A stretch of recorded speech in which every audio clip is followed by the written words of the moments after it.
Here's a very interesting development specifically from Taiwan Semiconductor's press release they put out, earnings to shareholders. They said, and let me first read this tweet here. Zero Hedge says, the AI revolution is so powerful that Taiwan Semiconductor, the world's largest chip maker, which is the sole chip supplier for Nvidia and the main supplier to Apple, Qualcomm, and AMD, reported its first revenue drop since 2019 and slashed guidance. It now expects full year sales to decline by 10%. So then Zero Hedge quotes them, the chairman of the company. He says, quote, the short-term frenzy about the AI demand definitely cannot extrapolate for the long term. Neither can we predict the near future, meaning next year, how the sudden demand will continue or flatten out.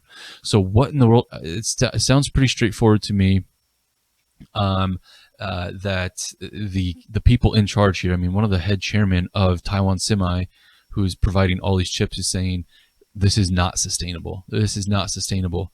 With that said, TSM slashes guidance as AI boom fails to deliver. Not only that, though, check out this article.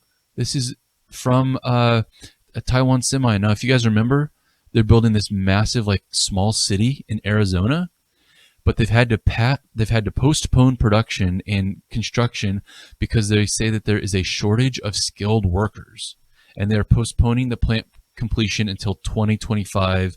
They say here, we are encountering certain challenges as there is insufficient amount of skilled workers with the specialized expertise required for equipment install in a semiconductor grade facility.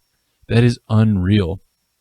We expect the production schedule to process technology to be pushed out to 2025. He also says here, it's all about macroeconomics. In fact, higher inflation and interest rates impact demand in all market segments in every region in the world. China's economic recovery is also slower than we expected.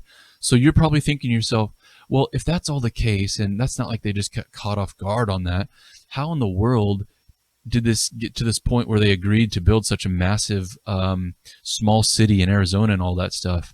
Well, my friends, never underestimate the side effects and the unintended consequences of government spending. That was all because of the Biden administration's move to bolster America's supply chain for next generation computer chips by increasing domestic production through the CHIPS and Science Act.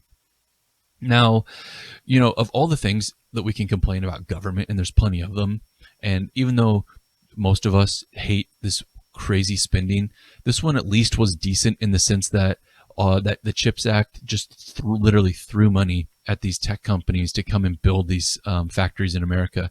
There are plenty of other factories across the country being built.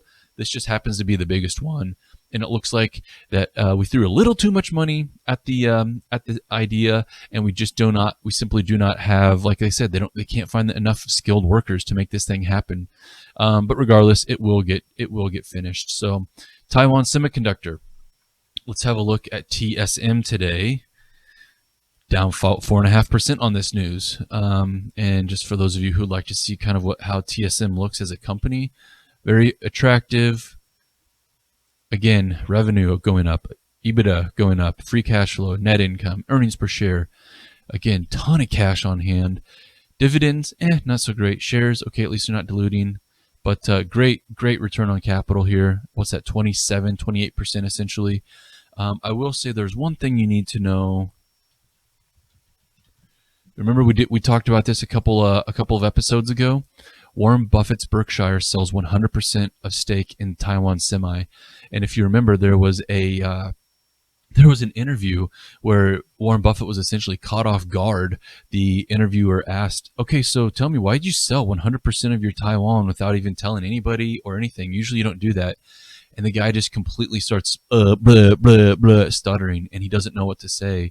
And then he kind of fumbles a couple sentences out where he goes, "Oh, well, China and Taiwan, and you never know what geopolitics is going to have in store." And so anyhow, if those of you who want to buy some more Taiwan, you might just be patient right now.